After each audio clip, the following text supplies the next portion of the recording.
بسم اللہ الرحمن الرحیم۔ محترم ناظرین، السلام علیکم۔ ایک دفعہ ایک عورت پیغمبر خدا حضرت داؤد علیہ السلام کے پاس آئی اور کہا، اے پیغمبر خدا، آپ کا رب ظالم ہے یا عادل؟ حضرت داؤد علیہ السلام نے فرمایا، خداوند متعال عادل ہے، وہ کسی پر ظلم نہیں کرتا۔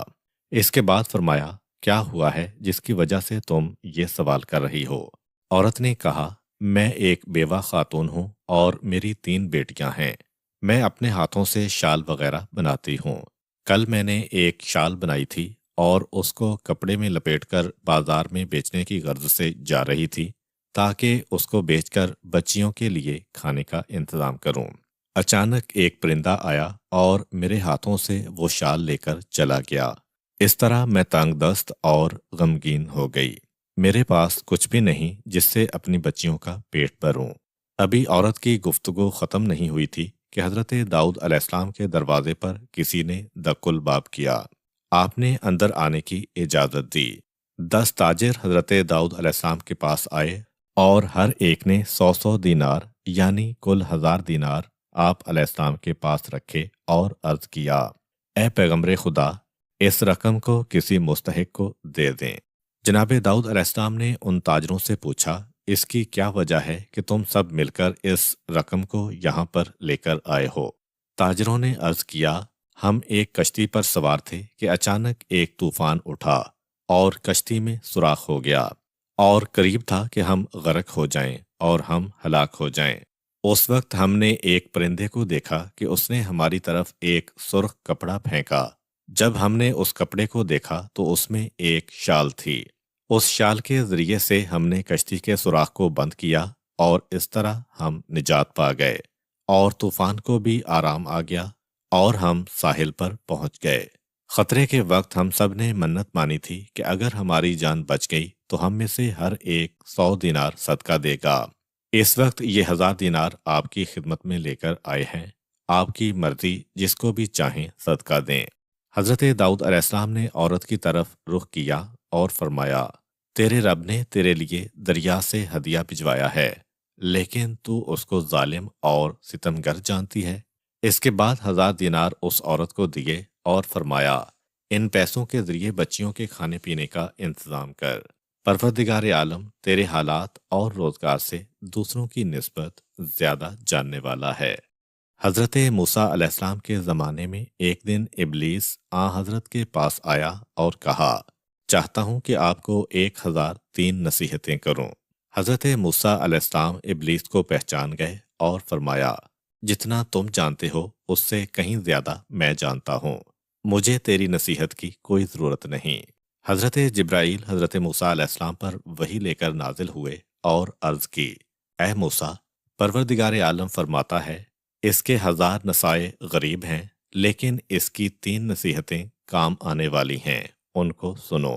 حضرت موسیٰ علیہ السلام نے ابلیس سے فرمایا، 1000 کو چھوڑو، 3 نصیحتیں بیان کرو۔ ابلیس نے کہا، جب بھی کسی نیک کام کو انجام دینے کا ارادہ کرو تو فوراً اس کو انجام دو، ورنہ تم کو پشیمان کر دوں گا۔ اگر کسی نامحرم کے ساتھ تنہائی میں بیٹھے ہو تو مجھ سے غافل نہ رہنا، ورنہ تم کو برے کام کرنے پر اباروں گا۔ جب بھی تم کو غصہ آئے تو اپنی جگہ کو تبدیل کر لو، ورنہ تم کو لڑائی جھگڑے کے لیے تیار کر دوں گا۔ ابلیس نے کہا، اب جب کہ میں نے تم کو 3 نصیحتیں کی ہیں تو میرا تم پر حق بنتا ہے، اس کے بدلے میں تم خدا سے میرے لیے بخشش طلب کرو۔ حضرت موسیٰ علیہ السلام نے ابلیس کی چاہت کو پروردگار عالم سے عرض کیا۔ رب کریم نے فرمایا، اے موسیٰ، ابلیس کو جا کر کہو، اس شرط پر تم کو معاف کروں گا کہ جب تم آدم کی قبر پر جا کر اس کو سجدہ کرو گے۔ حضرت موسیٰ علیہ السلام نے اللہ کا پیغام ابلیس تک پہنچایا۔ ابلیس جو کہ غرور و تکبر میں غوطہ زن تھا، کہا، اے موسیٰ، جب آدم زندہ تھے اس وقت میں نے ان کو سجدہ نہیں کیا، تو اب ان کے مرنے کے بعد کس طرح ان کو سجدہ کر سکتا ہوں؟ غرض یہ کہ ابلیس نے اپنے غرور و تکبر کی بنا پر اپنی بخشش کا موقع ضائع کر لیا۔ ایک دفعہ کا ذکر ہے کہ مامون کے نوکروں میں سے ایک نے اس کو بتایا کہ ہمارے ہمسایہ میں ایک دیندار مرد رہتا تھا، اس نے آخری عمر میں اپنے جوان بیٹے کو، جس کا تجربہ کم تھا، وصیت کی اور کہا، اے بیٹا، پروردگار عالم نے مجھے مال اور نعمتیں عطا کی ہیں جن کو میں نے کافی زحمتوں سے حاصل کیا ہے، اور یہ سارا مال و نعمتیں تجھے بہت آسانی سے میراث میں مل رہی ہیں، لہٰذا ان کی قدر جاننا اور اسراف نہ کرنا، نااہل دوستوں سے پرہیز کرنا، لیکن میں جانتا ہوں نااہل تیرے ارد گرد آئیں گے اور تیرا مال ختم ہو جائے گا، اور کبھی بھی اس گھر کو نہ بیچنا۔ جس وقت مال و دولت ختم ہو جائے اور تیرے دوست دشمن بن جائیں، اور جب تم ارادہ کر لو کہ اپنے آپ کو خودکشی کے لیے تیار کر لو، تو تم اپنے آپ کو اس رسی کے ذریعے جس کو میں نے باندھا ہوا ہے اس میں پھندا لگا لینا۔ بیٹے نے باپ کے مرنے کے بعد مال کو خرچ کیا اور اسراف کیا، نااہل دوستوں پر اپنا مال لٹا دیا، اور جب مال ختم ہو گیا تو وہی دوست اس کے دشمن بن گئے۔ لیکن اس نے اپنے باپ کی اس وصیت پر عمل کیا کہ گھر نہیں بیچا، اور اس نے خودکشی کا ارادہ کیا اور اس رسی میں لٹکنے کے لیے گیا جس کو باپ نے چھت سے باندھا ہوا تھا۔ رسی میں گردن کو ڈالا تاکہ خودکشی کرے۔ وزن ہونے کی وجہ سے اچانک رسی ٹوٹ کے نیچے گری اور وہاں سے 10,000 دینار نیچے گرے۔ جس وقت جوان نے ان دینار کو دیکھا تو خوشحال ہوا اور اپنے باپ کی وصیت کا مطلب سمجھا کہ کیوں باپ نے کہا تھا کہ گھر نہ بیچنا۔ اس کے بعد وہ خواب غفلت سے بیدار ہوا اور اسراف و فضول خرچی سے دوری اختیار کی اور میانہ روی کے ذریعے زندگی کا آغاز کیا۔ کہتے ہیں کہ دو نابینا فقیر اس راستے میں بیٹھے ہوئے تھے جہاں سے ہارون الرشید کی زوجہ زبیدہ گزرتی تھی۔ زبیدہ کی سخاوت اور بخشش ان دونوں نے کافی سنی ہوئی تھی۔ ان میں سے ایک فقیر نے کہا، اے اللہ، تو مجھے اپنے فضل و کرم سے روزی عطا فرما۔ دوسرے نے کہا، خدایا، مجھے ام جعفر یعنی زبیدہ کے فضل و کرم سے روزی عطا فرما۔ زبیدہ ان فقیروں کی دعا سے باخبر ہوئی اور روزانہ 2 درہم پہلے والے کے لیے اور دوسرے فقیر کے لیے 1 مرغ اور اس کے شکم میں 10 دینار سونے کے رکھ کر بیچتی تھی۔ جس فقیر کے پاس مرغ بیچتی تھی وہ بغیر اس کے شکم میں جستجو کیے ہوئے اس مرغ کو 2 درہم میں اپنے ساتھی کو بیچ دیتا۔ 10 دن تک اسی طرح ہوتا رہا۔ ایک دن زبیدہ نے اس فقیر کو اپنے پاس بلوایا جو اس کے فضل و کرم کا طالب تھا۔ جب فقیر زبیدہ کے پاس آیا تو کہا، کیا ہمارے فضل و کرم نے تم کو غنی بنا دیا یا نہیں؟ فقیر نے کہا، کون سا آپ کا فضل و کرم؟ زبیدہ نے کہا، 10 دن تک مرغی کے پیٹ میں 100 دینار رکھ کر جو تم کو بیچے تھے۔ نابینا فقیر نے کہا، میں نے دینار تو نہیں دیکھے۔ روزانہ 1 مرغ آپ کا ملتا تھا، وہ میں اپنے برابر والے فقیر کو 2 درہم میں بیچ دیا کرتا تھا اور وہ مجھ سے خرید لیتا تھا۔ زبیدہ نے کہا، بے شک یہ فقیر میرے فضل و کرم پر اعتماد کرتا تھا، اللہ نے اس کو محروم کر دیا، اور وہ دوسرا اللہ کے فضل و کرم پر یقین رکھتا تھا، اللہ نے اس کو اس کی ضرورت سے زیادہ عطا کیا اور اس کو بے نیاز بنا دیا۔ کہتے ہیں کہ جس وقت حاتم طائی اس دنیا سے گیا تو اس کو دفن کرنے کے چند سال بعد اتنی بارش ہوئی کہ قبر خراب ہو گئی اور قریب تھا کہ اس کی قبر کا نام و نشان مٹ جائے۔ اس کے بیٹے نے چاہا کہ اس کی لاش نکال کر دوسری جگہ منتقل کر دے تاکہ بارش و سیلاب سے محفوظ رہ سکے۔ جس وقت اس کی قبر کو کھولا تو اس کے تمام اعضاء بکھر اور پراگندہ ہو چکے تھے، لیکن اس کا سیدھا ہاتھ صحیح و سالم تھا۔ لوگ جمع ہوئے اور تعجب میں پڑ گئے کہ کیوں اس کا سیدھا ہاتھ صحیح و سالم رہا۔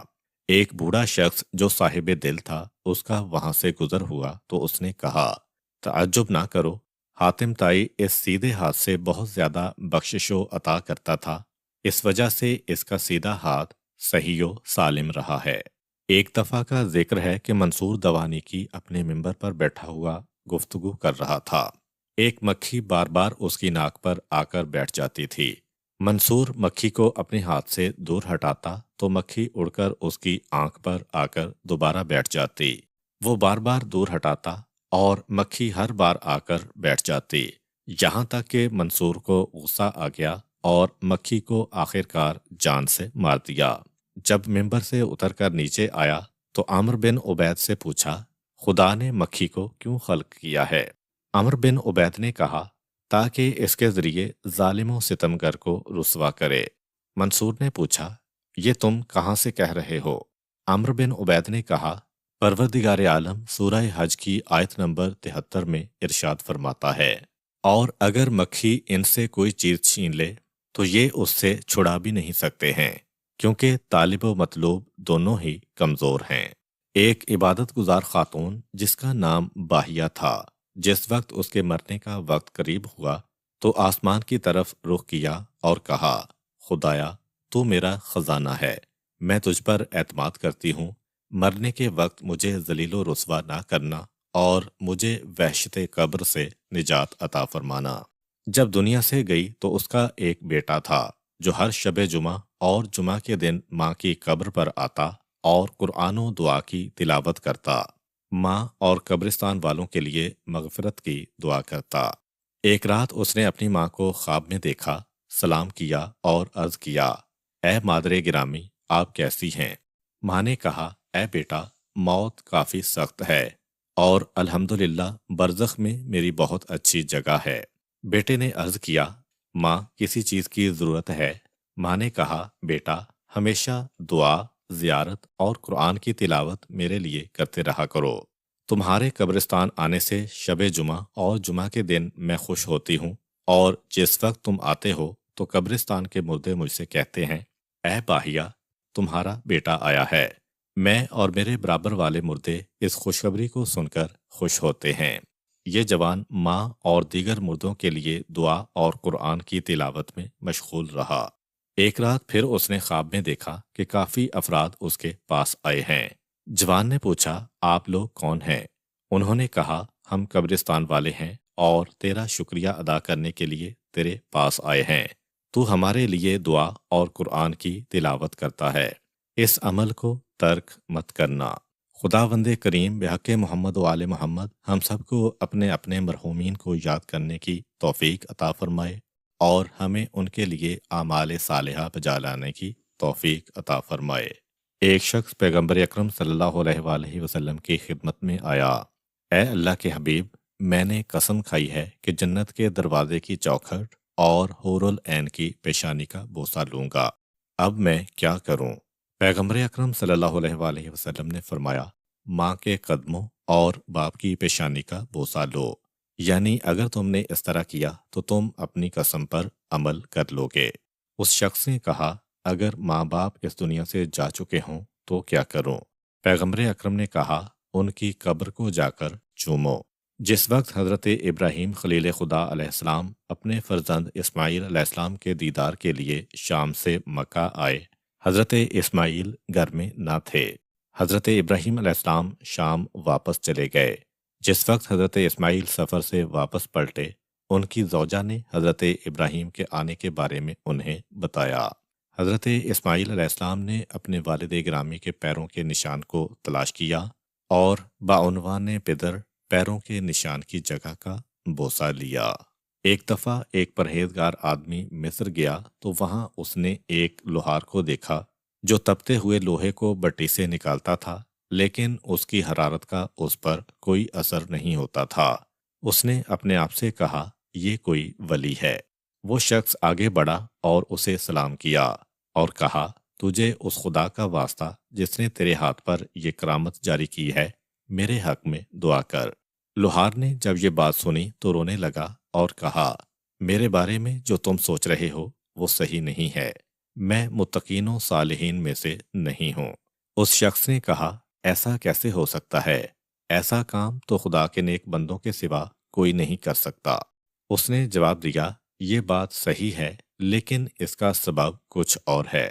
اس شخص نے اس کا سبب جاننے پر اصرار کیا۔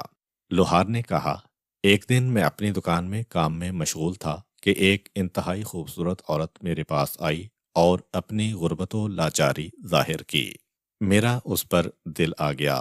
میں نے کہا ایک شرط پر میں تمہاری مدد کر سکتا ہوں، اگر تم میری خواہش پوری کر دو تو میں پھر تمہاری مدد کروں گا۔ اس نے انتہائی افسوس سے کہا کہ اللہ سے ڈرو، میں ایسی عورت نہیں ہوں۔ میں نے کہا کہ پھر اپنا راستہ لو۔ وہ چلی گئی۔ تھوڑی دیر کے بعد وہ پلٹ کر آئی اور کہا کہ اتنا جان لو کہ انتہائی تنگ دستی نے مجھے تیری خواہش پوری کرنے پر مجبور کیا ہے۔ میں نے دکان بند کی اور اس کے ساتھ گھر چلا گیا۔ دروازے کو تالا لگایا تو اس نے کہا کہ تالا کیوں لگا رہے ہو؟ میں نے کہا کہ ڈرتا ہوں کسی کو اطلاع نہ ہو جائے اور میری رسوائی کا سبب بنے۔ یہ سن کر وہ کانپنے لگی اور اس کی آنکھوں سے آنسو جاری ہو گئے۔ اس نے کہا اللہ سے کیوں نہیں ڈرتے ہو؟ میں نے کہا تم کیوں کانپ رہی ہو؟ اس نے کہا تو لوگوں کے خوف کی وجہ سے تالا لگا رہا ہے، لیکن میرا خدا ہمیں دیکھ رہا ہے، میں کیوں نہ ڈروں؟ اس نے گڑ گڑا کر کہا اے شخص، اگر تو مجھے چھوڑ دے تو میں خدا سے دعا کروں گی کہ وہ تیرے بدن کو دنیا و آخرت کی آگ میں نہ جلائے۔ اس کے آنسوؤں اور التجا نے مجھ پر اثر کیا۔ میں اپنے ارادے سے رک گیا اور اس کی ضرورت پوری کر دی۔ وہ خوشی خوشی اپنے گھر چلی گئی۔ اسی رات میں نے خواب میں ایک محترم خاتون کو دیکھا جس کے سر پر یاقوت کا تاج تھا۔ اس نے کہا اے شخص، خدا تجھے جزائے خیر دے۔ میں نے کہا آپ کون ہیں؟ انہوں نے فرمایا میں اس لڑکی کی ماں ہوں جو تیرے پاس آئی تھی اور تو نے خوف خدا کے باعث اسے چھوڑ دیا۔ خدا دنیا و آخرت میں تجھے آگ میں نہیں جلائے گا۔ میں نے کہا وہ عورت کس خاندان سے تھی؟ انہوں نے فرمایا رسول خدا صلی اللہ علیہ وآلہ وسلم کے خاندان سے۔ اس کے بعد میں خواب سے بیدار ہوا اور انتہائی شکر الہی کیا، لہٰذا اس لیے آگ مجھ پر کوئی اثر نہیں کرتی۔ قدیم زمانے میں ایک شخص قبر کھود کر مردوں کا کفن چوری کرتا تھا۔ اس کے ایک ہمسائے کو اس کی اس بری حرکت کا علم تھا۔ بیچارہ ہمسایہ جب بستر مرگ پر پڑا اور جب اسے اپنی زندگی کی توقع نہ رہی تو اس نے کفن چور کو اپنے گھر میں بلایا اور ایک بند کمرے میں ایک پوٹلی اس کے سامنے رکھ دی اور کہا بھائی، اگر مجھ سے تم کو آج تک کوئی تکلیف پہنچی ہو تو بیان کرو۔ کفن چور نے جواب دیا نہیں جناب، آپ تو بڑے نیک آدمی ہیں، آپ بھلا کسی کو کیوں کر تکلیف پہنچائیں گے؟ بھائی، مجھے خدشہ ہے کہ میرے مرنے کے بعد تم میری قبر کھود کر کفن چرا لو گے۔ اس بات کے پیش نظر میں نے یہ دو کفن خریدے ہیں، ایک انتہائی قیمتی ہے اور دوسرا کم قیمت والا ہے۔ تم یہ قیمتی والا کفن لے لو اور مجھے اللہ کے واسطے مرنے کے بعد برہنہ نہ کرنا۔ کفن چور نے پہلے تو تکلف سے کام لیا، کہنے لگا میں آپ کے ساتھ ایسی کوئی حرکت نہیں کروں گا، کفن آپ ہی رکھ لیں۔ لیکن ہمسایہ نہ مانا اور کہا ایسا ہرگز نہیں ہو سکتا، آپ کو میری یہ پیشکش قبول کرنا ہوگی، یہ بات میرے اور تمہارے درمیان ہی رہے گی، کسی کو اس بات کا علم تک نہیں ہوگا۔ بہرحال کافی اصرار کے بعد اس کفن چور نے کفن لے لیا اور چلا گیا۔ ہمسایہ دنیا سے رخصت ہو گیا اور اسے سپرد خاک کر دیا گیا۔ رات کو کفن چور کو خیال آیا کہ مردے کو کیا معلوم وہ کون سی عقل رکھتا ہے، کیوں نہ پڑوسی کا کفن بھی چرا لیا جائے، ایسے ہی ضائع ہو جائے گا۔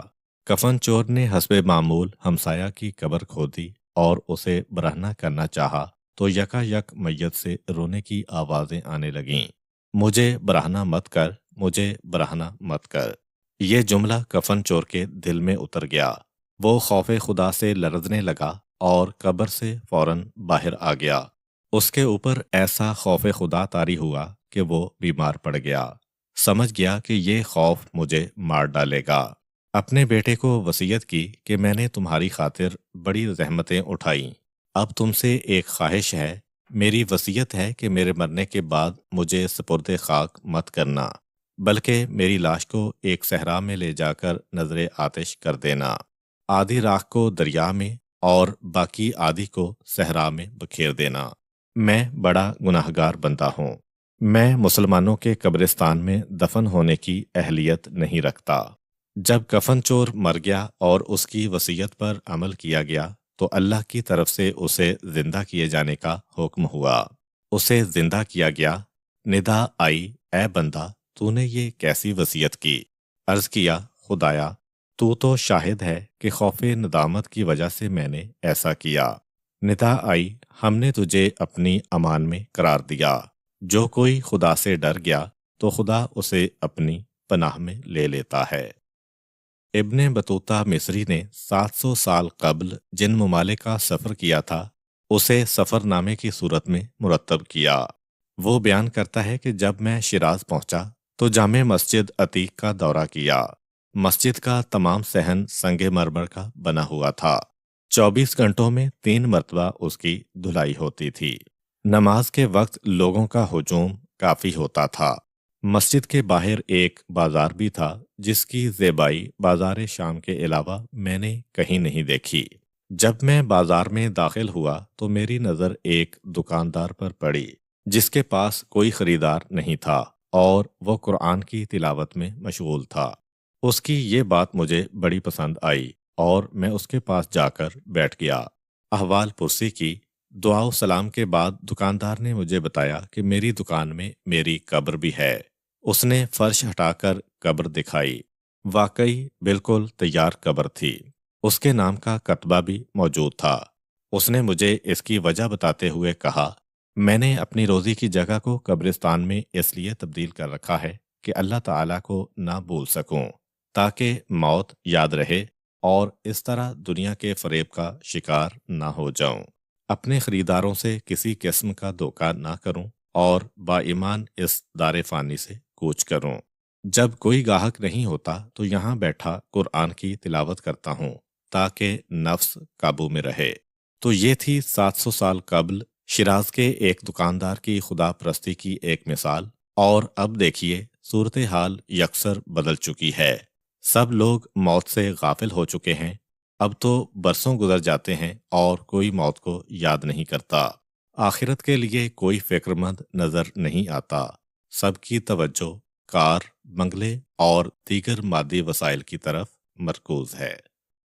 قدیم زمانے کی بات ہے کہ ایک عابد شخص اپنے حجرے میں بیٹھا اللہ کی عبادت کر رہا تھا کہ چند شیطان صفت لوگوں نے ایک بدکار عورت کے ساتھ مل کر عابد کو ورغلانے کا منصوبہ بنایا۔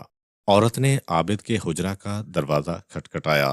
عابد نے دروازہ کھولا تو عورت نے بے کسی کا اظہار کرتے ہوئے کہا، میرے پیچھے چند لوگ لگے ہوئے ہیں، مجھے ڈر ہے کہ کہیں وہ مجھے اغوا نہ کر لیں، میں بڑی مشکل میں ہوں، خدا کے لیے میری مدد کریں، ایک رات اپنے حجرے میں مجھ مجبور و بے کس کو پناہ دے دیں، آپ کی بڑی مہربانی ہوگی، صبح ہوتے ہی میں یہاں سے چلی جاؤں گی۔